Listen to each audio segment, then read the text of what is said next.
Hello everyone, welcome back to my channel. Welcome to every single book I read in May and June. I read 21 books in the past 2 months for a total of 7,778 pages. I don't know how I did that. I feel like that actually sounds crazy, but I had a pretty good couple of reading months, so I'm excited to talk about these books. And I'm also excited to try a new format for this video. I've seen a couple creators do this where they rank their least favorite to favorite books that they read that month. So we're gonna do that today. Let me know if you like this format, but we're gonna do that combining both May and June. So we will start with my least favorite book from both May and June combined, and that is Amazing Grace Adams. Now, this book is a literary fiction, so I was pretty excited about this one. It's very short. And in this book, of course, we were following Grace. She is a mom of a teenager, and I think she's in maybe her 40s. So I knew going into this that she would be very different than I am. I don't have any kids. I'm a good bit younger than she is. And in this journey, we're exploring her divorce and everything she's going through with her kid because her and her kid are not currently getting along. And throughout this entire story, she is on this mission to deliver a cake to her child's,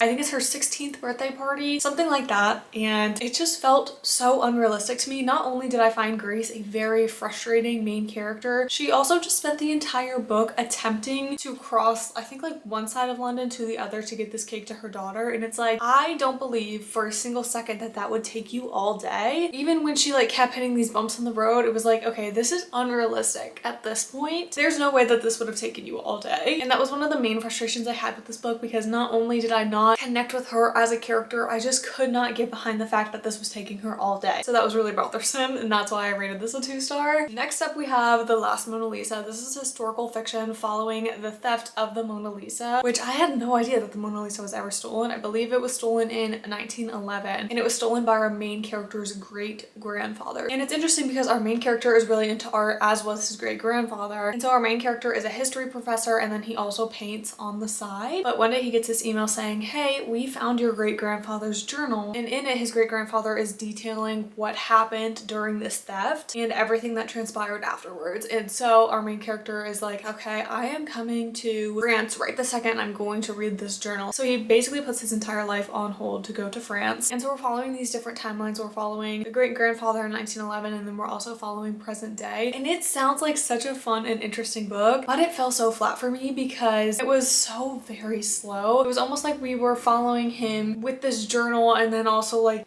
does it tell you on the book? I actually don't know if this tells you. Okay, yes, it does tell you. His search attracts a reckless Interpol detective with something to prove. And then you also follow this other romance plot, and it was like, okay, there's so much going on, but also you know pretty much everything because you're getting the point of views from every single person, so nothing is a surprise when it comes up. And I really was frustrated with that because our main character would be surprised in his point of view, but it was something that we already knew, so we couldn't relate to him at all that he was surprised about something because, like I said, we already knew it. So I did find that to be pretty frustrating, and it overall just felt very slow. Not enough happened in this book for us to have so many different timelines and different characters involved in this story. So I was pretty disappointed in this one, which is why I rated it a 2.5 star. It did have a positive though. It made me want to go to the art museum and just kind of get into art a little bit more because I'm not someone that's into art much at all. But also I was reading through the reviews on Goodreads because I do that a lot. When I finish a book, I'm just so curious about what other people think of it as well. And someone was saying that they have studied art history, and there's some errors in like how he's a professor and how it would actually work in the real world. So I found that interesting as well. So might not be the most realistic story out there. Next up is Throne of the Fallen. This is actually my most recent read and probably the last book that I'm going to get to in June because when I'm filming this, it is the last day of June. And honestly, I feel like the only reason I even finished this book was because it was in a reading vlog, which will be the next video that's posted if you're interested in that. But it was also my book club book. I have an in-person book club with some of my friends, and we read this for our June book club pick. And honestly, every single one of us did not enjoy it. There was only like 4 people, 1, 2, 3, 4, including me. So that's not a ton of people, but none of us enjoyed it, which I was surprised by because normally if someone didn't enjoy a book, there's at least one person in the group that did enjoy the book. And I was also shocked because so many people love this book. This is one of those just OG beloved romantasy books, but also I'm not super surprised that I didn't love it because I feel like I'm very picky when it comes to romantasy reads. I'm a little less picky when it comes to fantasy, but romantasy, I don't know, I just don't love it a lot of the time. But anyway, the concept of this entire series is so interesting to me because you're following these 7 brothers, and they are all supposed to encompass these 7 deadly sins. So in this book, we are following Envy, and he is on this quest, journey, trial situation because if he doesn't win this trial, his court is in peril. title. You kind of dive into that in the story, but I feel like the main plot took such a back burner because we were so focused on the main female character, Camilla, who also has her story going on. She is an artist and she started having to create these forgeries because she was in a very bad situation. And it's also dual point of view, but similar to the last Mona Lisa, because it was dual point of view, you almost knew too much information, so nothing was a surprise in the book. Especially like towards the end when you're supposed to have that plot twist, it was like, okay, I'm not really surprised because, you know, they've been curious about this one thing this entire book and I knew that the entire time. So it was like I was expecting something like that to happen. There's also so many different tropes kind of just thrown into this book. And like I said, the brothers are all supposed to encompass one of the deadly sins and his was envy. And it felt like the author was trying really hard to kind of loop back around to like what he was doing and make sure it encompassed envy, because his character just naturally didn't really encompass envy, at least in my opinion. And that was something that came up in book club as well that we all kind of agreed with. But like I said, I don't feel like people ever talk about that when they're reviewing this book because this book has such great reviews. So maybe it just was not for us. Like I said, I am picky when it comes to romantasy, so it could be that. But I did not love this one, which is sad, especially because at the beginning of that book I was like, oh, I'm so gonna read this entire series, like this is such a fun concept, and then it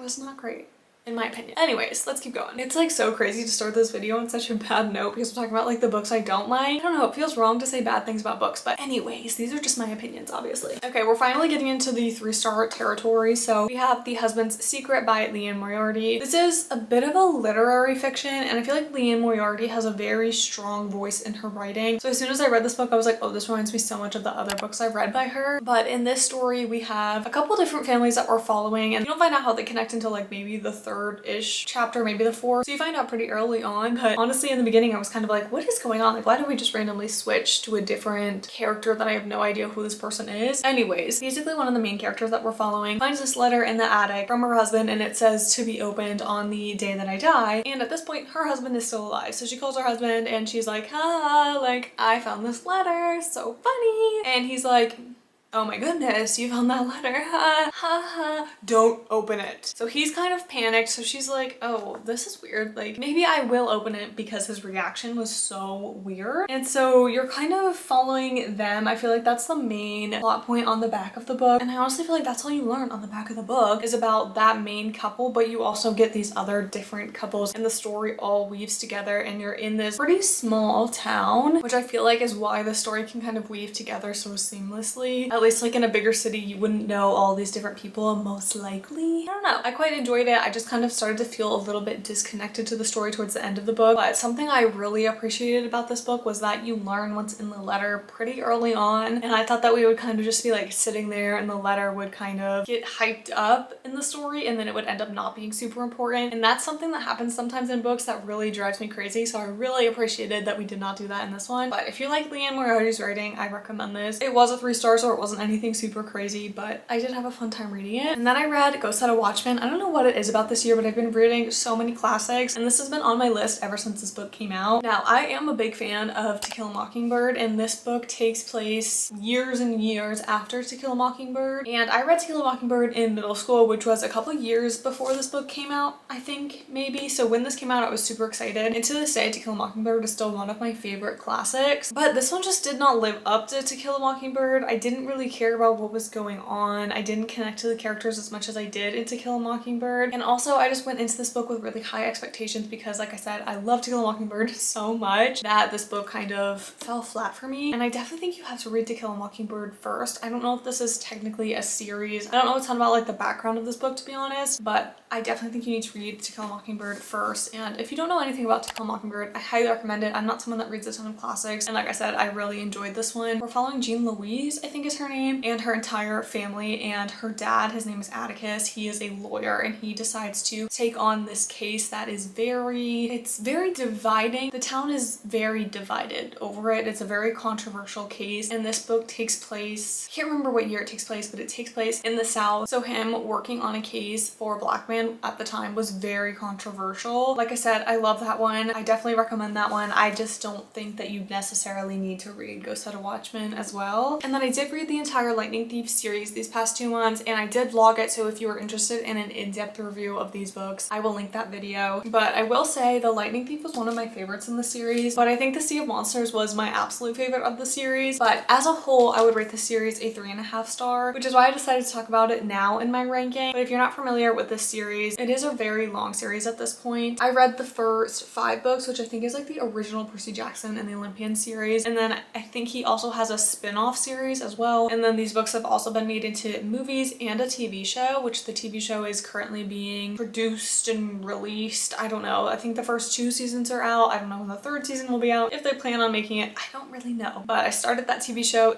I liked it. I didn't love it, so I didn't keep watching it. Maybe I will circle back around to it eventually. But anyways, if you don't know anything about these books, we are following Percy Jackson, and he is a half-blood. And so he is half god?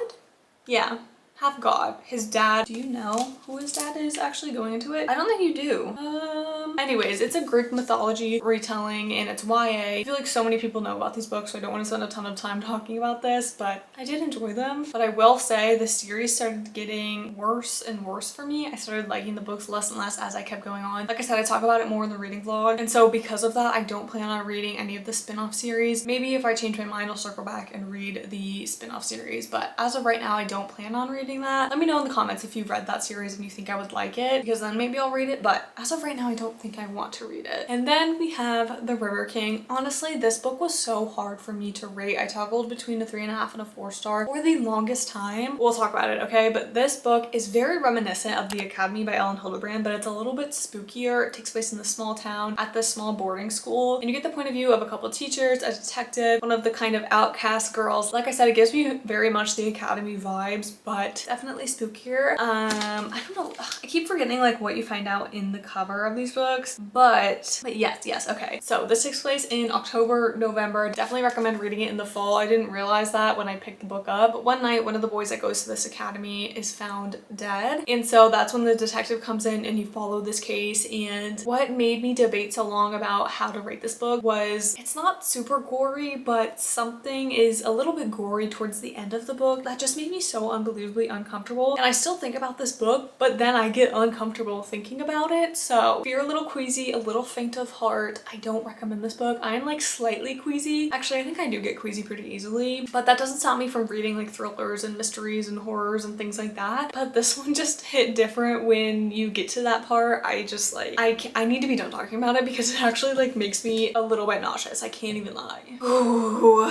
I need to move on. Then I also read Paladin's Grace. This is another fantasy. I would not call this well, I guess it is a romantasy. I gave this a 3.5 star, and basically we have our main character. My camera died, so I'm sorry if the angle changed, but I was just talking about Paladin's Grace. Like I said earlier, I am a little bit pickier when it comes to my romantasy books, but I did quite enjoy this one. In this book, we're following Stephen, who is a lost paladin, and he's technically a lost paladin because his god has died, I believe is how that works. And you find that out in like the very first chapter of the story. And then Stephen meets Grace in an alley, and their meeting is so chaotic. If you've read this book, you know what I'm talking about. I was shocked when I was reading that. I was like, this is crazy, but also like this is a meet cute. Like this is a very unique meet cute, at least in my opinion. I've never read anything like that. But they obviously meet and they hit it off. And then when they're together, they also encounter a attempt. I don't think I can say that word on YouTube without getting flagged, but hopefully you know what I mean. Things kind of progress and get worse from there. And there's also this person on the loose that's like a bunch of people, and so they're kind of trying to figure that out. And then also Grace is a perfumist, so she's making these perfumes, which is a really fun addition to the story. I did really like that. Honestly, I really don't have many complaints with this book. I definitely want to read the rest of the series. It just didn't wow me away. I also read it while I was filming a 24-hour readathon, so that might have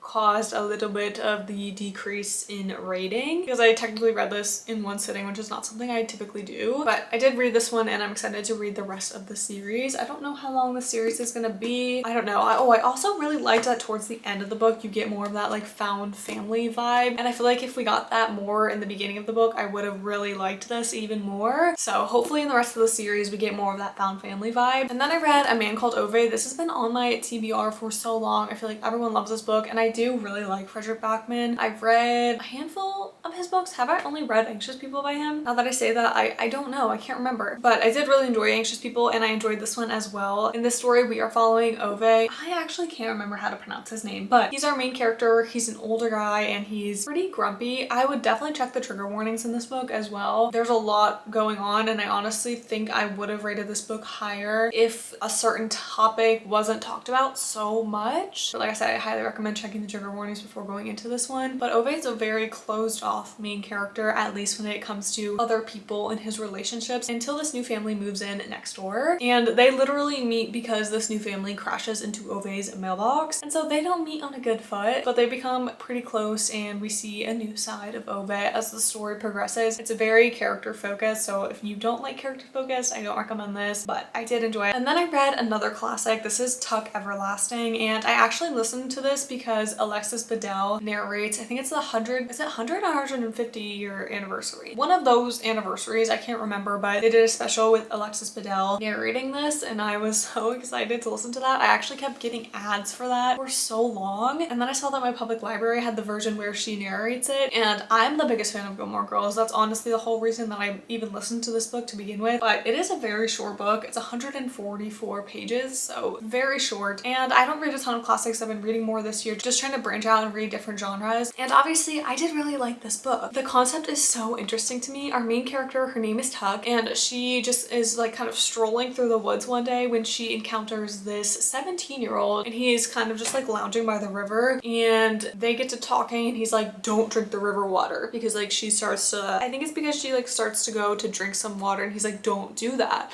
And she's like, why? And so she finds out that if you drink from this river, you essentially become immortal. And there's literally only one thing that I didn't like about this book, and this is a slight spoiler, maybe, I don't know, but skip to here if you don't want a small tiny little spoiler, because if it was me, I know I would not want anything spoiled. But anyways, the 17-year-old says to this 10-year-old, hey, come back when you're 17, you can drink the river water and then we can go get married. That is so weird to me. Like, I can't get over that. That is just, no. What? Yeah. Okay. Anyways, it's also like he's not just like a fresh 17-year-old either. Like, he's essentially immortal, so he's been 17 for a very long time.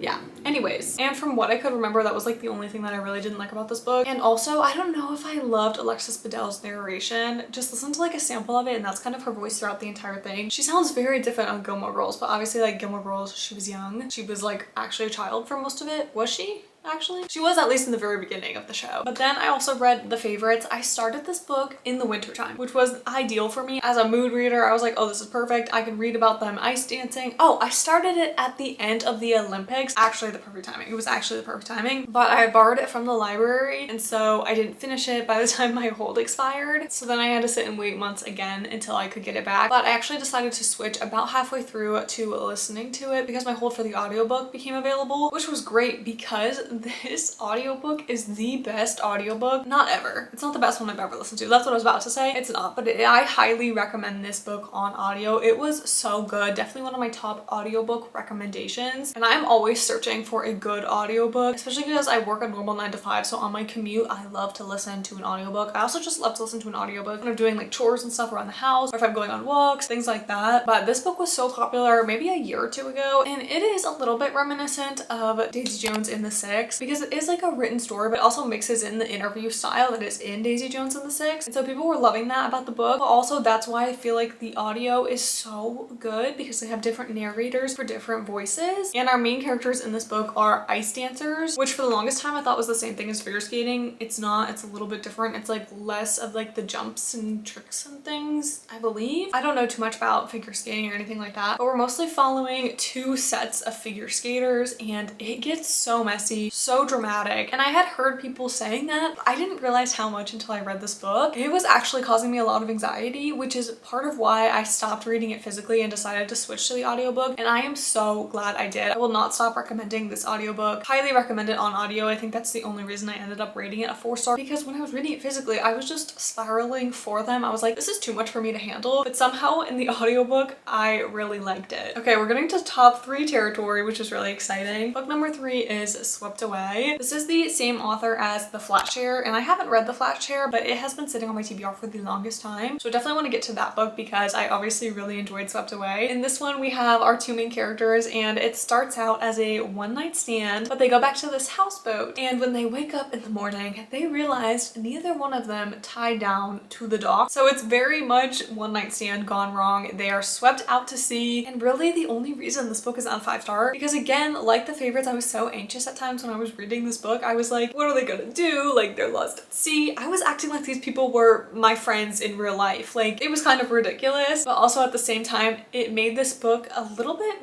more bingeable, which I feel like is perfect for a summer vacation. Like, if you're going to the beach, highly recommend bringing this with you, because then you're just gonna be like enthralled in the book the whole time you're at the beach. So this was a great first experience with Beth O'Leary, but highly recommend this one for the summer. Then the next book I read very much gave me summer thriller vibes. I don't know if that's just because it's a thriller that I read in the summer. Probably. I feel like a lot of the time when I read a thriller in the summer, I'm just like, oh yeah, this is a good summer thriller. Oh yeah. Just because I'm so excited that it's summer and I'm excited to be reading. But this is How to Kill a Guy in 10 Dates. This was our May book club book, and I can't even lie, the only reason that this book ever caught my eye is because I love the movie How to Lose a Guy in 10 Dates. That's one of my favorite movies of all time. But in this book, we have our main character and her best friend, and they decide to go to this speed dating event where they go on 10 dates. But the speed dating event turns into a hostage situation, and a bunch of people end up dying. I obviously very much enjoyed this book. I did listen to this on audio, and I really enjoyed the audiobook because they add different sound effects, and I will say there are a couple times when they have the sound effects that it scares me, because it'll be like a knife slashing or like, I don't know, a ringing of the doorbell or something crazy like that, and it will give me a little bit of a jump scare. But if you decide to listen to this on audio, be warned that anytime the guy speaks, you're gonna have to turn it up. Like, I could barely listen to this in my car. Whenever I listened to it in the car, I had to crank the volume all the way up. So if you're gonna listen to this on audio, be warned of that. And also, I think I would recommend listening to it with earplugs, because at least for me, I found it a little bit easier to hear the guy narrator when I was wearing AirPods. Earplugs? Did I say earplugs earlier? Anyways, with this being the book club book, a lot of us had listened to it and we all had a similar experience with the guy narrator, which kind of sucks, but it was just so good on audio. I really enjoyed it. But like I said, it is this hostage situation, so they're stuck in this building room kind of thing. Oh, this is kind of like Swept Away. They were both stuck, but just different.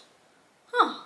I didn't even realize that. Anyways, towards the end, it gets kind of like, okay, what is going on? Like, when are they ever gonna get out? Are they ever gonna get out? It did get a little bit frustrating towards the end, I will say, which is why it ended up as a 4.5 star instead of a 5-star. And finally, we'll talk about my only 5-star in May and June, which is crazy. Normally I have at least one 5-star a month, but that's okay. I'll take it because I had so many other good reads this month. This is Eleanor Oliphant is Completely Fine. Another book that had been sitting on my physical TBR for so long, and I had no idea that it would be a 5-star read. We are obviously following Eleanor. She has a very unique main character, and the story starts out with her just living a very mundane life. She has a very strict schedule that she sticks to every single week, and so the weeks just are kind of passing her by. And then she meets Raymond, his name? Yes. He is the new IT guy in her office, and when they meet, they spark up this friendship, and Eleanor starts to change these different things about her life. And honestly, going into this book, I thought that I would relate to Eleanor a lot, just because I have a 9-to-5 like Eleanor does. She works in, I think, accounts payable. I work in finance, so I thought that I would find a lot of different similarities between me and Eleanor. But like I said, she is such a unique character, and her voice really shines through in this story. I did not end up relating to her much at all, but I obviously didn't mind that at all. I loved this book so much. If you like a character-focused book, I highly recommend this one. Then I did 3 rereads in May and June that for some reason kind of felt like cheating if I was going to add these to my rankings, so I just didn't add them, and I figured we could talk about them super quickly. So one of those rereads is Slated. This is a YA dystopian series, and I used to love these books back in the day, and I honestly still really loved it as an adult. And I don't think any of that was nostalgic, because I had read these books so long ago that I didn't remember a single thing that happened in this story, but I did really enjoy it. I think if I was gonna rate it now, I would give it a 4-star, and I'm very excited to read the rest of the series. I think there's 2 more books, so I'm not entirely sure, but in this dystopian world, anyone that is under 16 and is considered a criminal gets slated, which basically means they have all of their memories wiped out. And it's to the point where they have to like relearn how to open doors and relearn how to walk and relearn how to eat and literally relearn everything. Like their mind is a total blank. And so our main character is slated and she goes to live with this family. And like any dystopian series, there's some things going on with the government. There's some secrets being hidden, some things getting uncovered. So I highly recommend this book. It makes me want to read more dystopians. So let me know if you have any recommendations for dystopians. And then I did also do 2 rereads of the Harry Potter series. This is honestly just if I need a bit of a comfort read, I read these because I grew up with Harry Potter like so many other people. I just loved these books so much as a kid. So these are just my tried and true copies of the books that I always reread